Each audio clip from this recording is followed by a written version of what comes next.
Hello, everyone. Hope you are well on this Tuesday afternoon. We have major breaking news that came out this afternoon. I'll go into that here in just a moment. Also, I want to speak about this or give my take on this thing with Trump saying that he's warning of a bloodbath if he does not get elected. I will weigh in on that. I know it was being talked about a lot. I know. But I thought I would give my take. First, also, I have a very good passage that I will share towards the end of this video, so do stay tuned for that. It's a good one, good one, all right?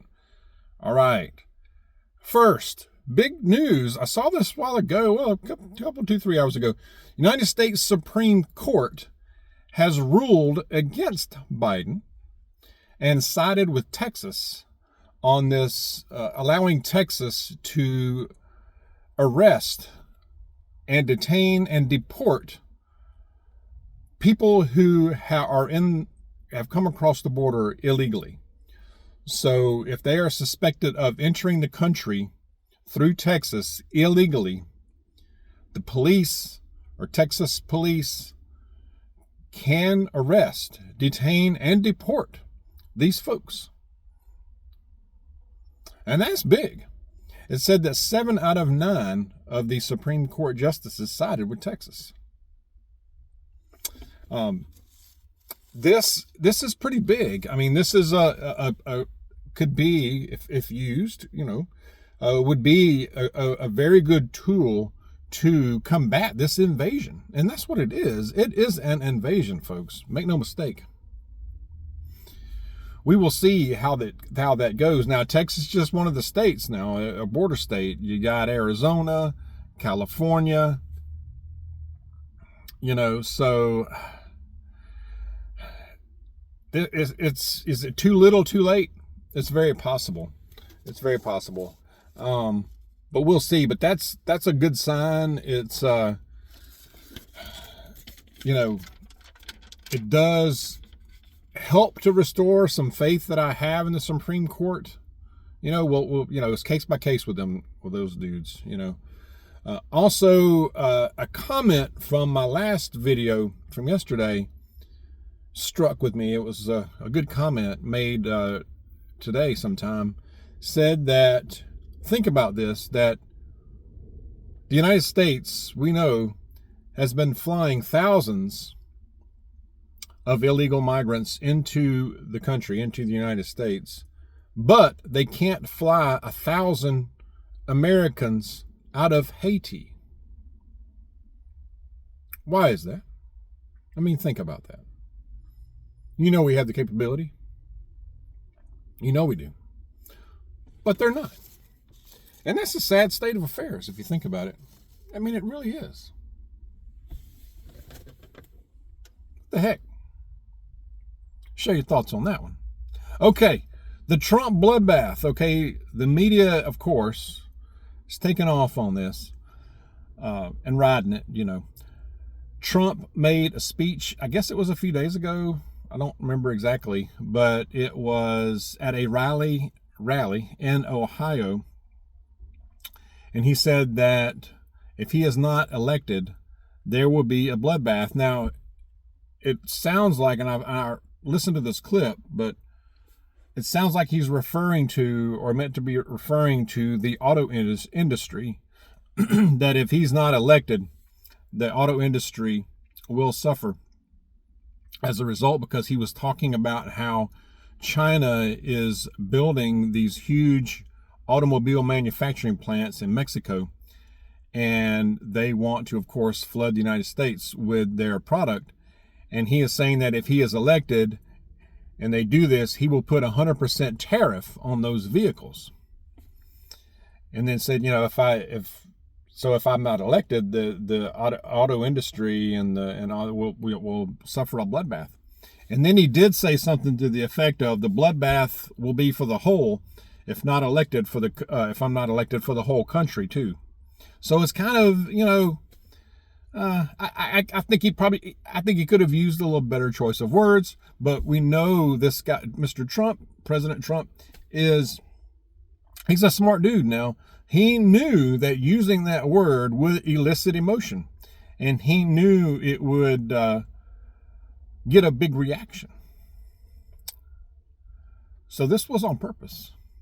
Now, don't get me wrong. I'm not saying that this is not saying that I would never vote for him. If of the choices, definitely I'm going to vote for Trump.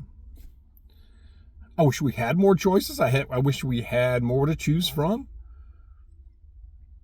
but we don't.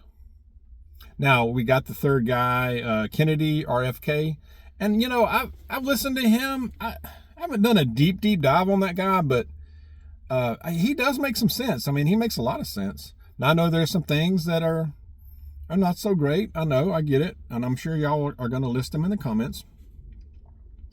But of the choices right now, I mean, to me, it's a no-brainer. It's got to be the T-man.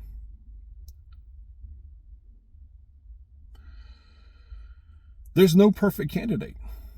I know a lot of people will say, well, this and that about this guy and this guy. They're not perfect. I mean, they're going to come with flaws. They're human.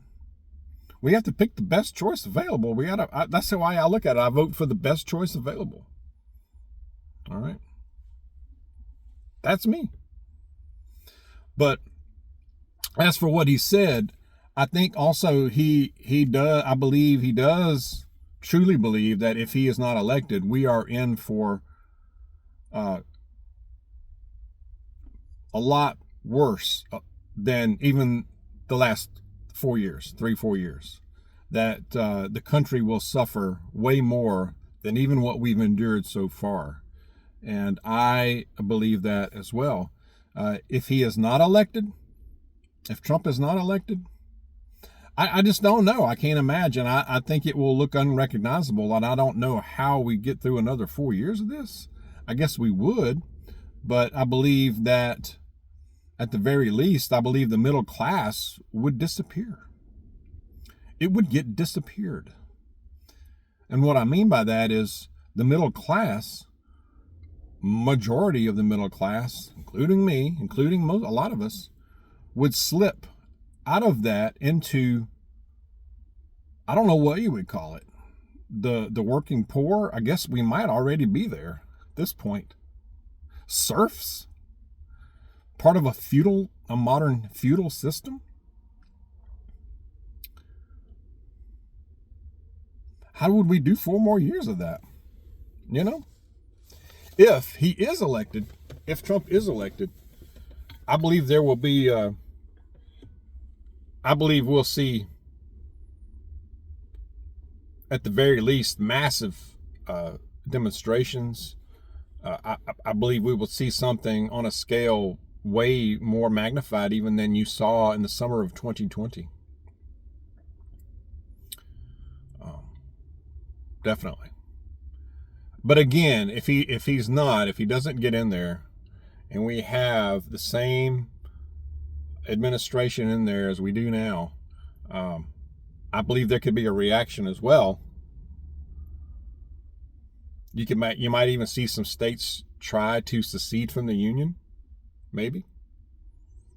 Whether they're successful at that, I don't see that being a peaceful process personally. I know that doesn't sound very positive, very optimistic, but I don't think it would be peaceful. Might start out that way, but it wouldn't be.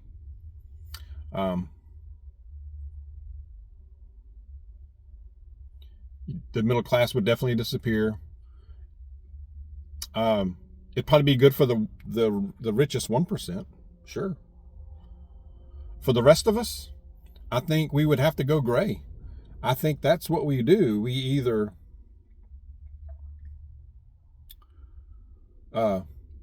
we either become part of the reaction, or we don't, and we just go gray. Try to blend in and survive the best we can. I believe we would probably be facing very difficult decisions and have to make some very difficult decisions. I believe you would see more and more multi-family, multi-generational homes, if you can even survive on that.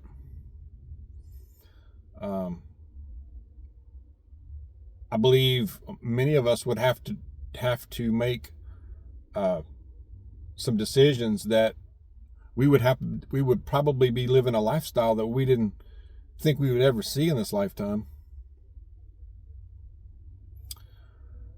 But I believe we would definitely, I know I would really consider it and really go gray and hide in plain sight, so to speak.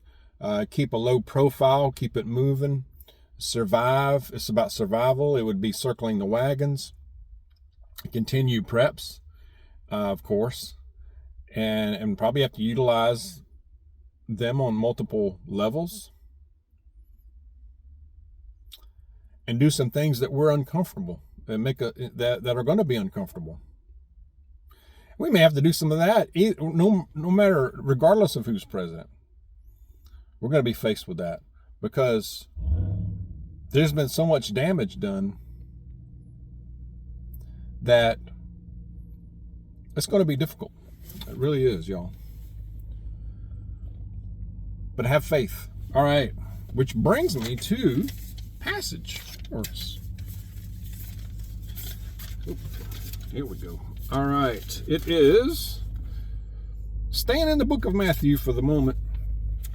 This one is from Matthew chapter 10, verse 16.